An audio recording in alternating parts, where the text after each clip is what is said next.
Hello and welcome to the ID Talk podcast. My name is Peter Counter and I'm the editor-in-chief of FindBiometrics, which is reporting live from the Future Travel Experience Global Conference in Las Vegas.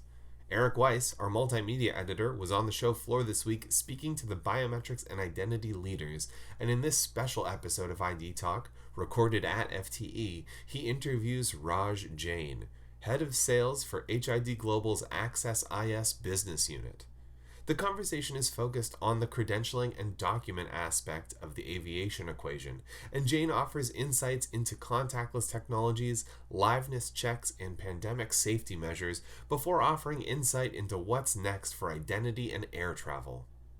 It's a fascinating conversation about keeping passengers safe and comfortable while bringing them back to airports. So without further ado, here's FindBiometrics' Eric Weiss in conversation with HID's Raj Jain directly from FTE in Las Vegas.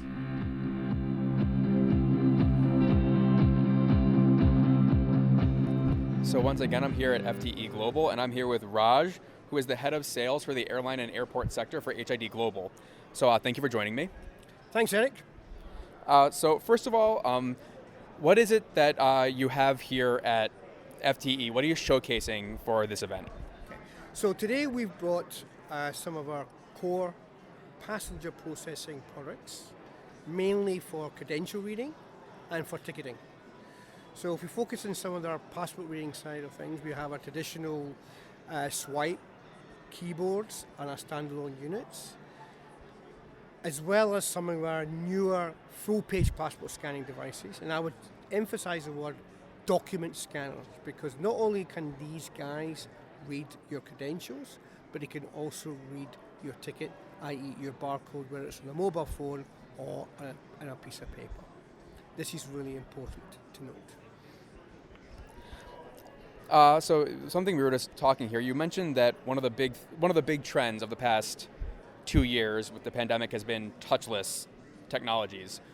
What are the advantages of the scanners that you're showing off here in terms of making the airport safer, making people feel more comfortable returning to travel? So a lot of our products are not only installed on the infrastructure like self-service kiosks and gates and now self-bag drop, but also our products can be used at the traditional check-in counters. Typically you would hand over a passport to the agent would touch it, they would place it into the scanner, and of course you've got this whole situation of, do I really want to touch the passport? Now our devices are so intuitive that the passenger can actually place their own passport onto the device and not have this fear of transmitting any contagions. And this is one of the cool things about our products, is that they can be desktop or OEM. Have you found with any of your integrations or deployments that people are embracing this technology, that is making them feel more comfortable? At the end of the day, the airport authorities want people to travel. So they want to come to the airports and they want to have that confidence built in that we're safe. We're doing everything with our COVID protocols, and one of the things is to have as touchless interaction with the devices as you can. And we're starting to see that today. Where we can facilitate this will help the passenger come through to the airport and eventually travel. One of the big themes of the event has been facial recognition. Does your technology kind of support those kinds of use cases where you're not just reading a document, but you're also getting somebody's face into the system? Absolutely. So now, a lot of our products previously were future-proof to read the electronic passport, which is a chip in the passport. And now we're starting to see with our RFID technology, which is incorporated in a lot of devices, to be able to extract the digital photo from the passport, which will enable the ability to do a liveness check of that document versus the person that's in front of the camera. And then, of course, once you integrate it with the boarding pass, you create the single 1D ID token.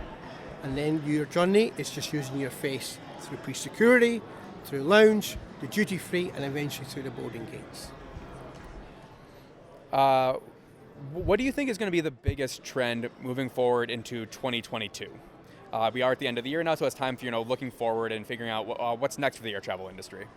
Well, hopefully people could travel and we can open up these borders. And once that happens, the facial recognition side of things is going to really take off, because it's been bubbling for the last 3 or 4 years, and since the pandemic, the number of trials that you're starting to see around the world has increased dramatically. Okay, and of course, everybody was concerned about privacy, but now, your face is on Facebook, your face is on Google, so there is a confidence and trust that's coming around that's saying people are going to do something with my details, and I'm happy with that. So I think right now the biggest trend will be facial recognition over the coming years. Thank you very much. Thank you, Eric.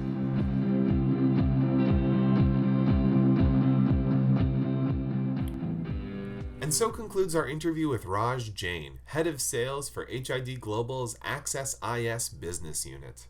To learn more about the topics discussed in this episode, visit hidglobal.com. And to hear more interviews straight from the Future Travel Experience Conference, stay tuned to FindBiometrics.com, where you can also participate in our 19th annual Year in Review survey. The FindBiometrics Year in Review is bigger than ever this year, culminating in a full-day virtual event and with prize giveaways for survey respondents, so check that out in the show notes. We'll have a link right there for you to click on. I want to thank Raj for participating in this episode, and thank you to Eric Weiss for conducting the interview. Our podcast theme music is by Logomrad. I have been your host, Peter Counter. Thank you for listening to the ID Talk podcast.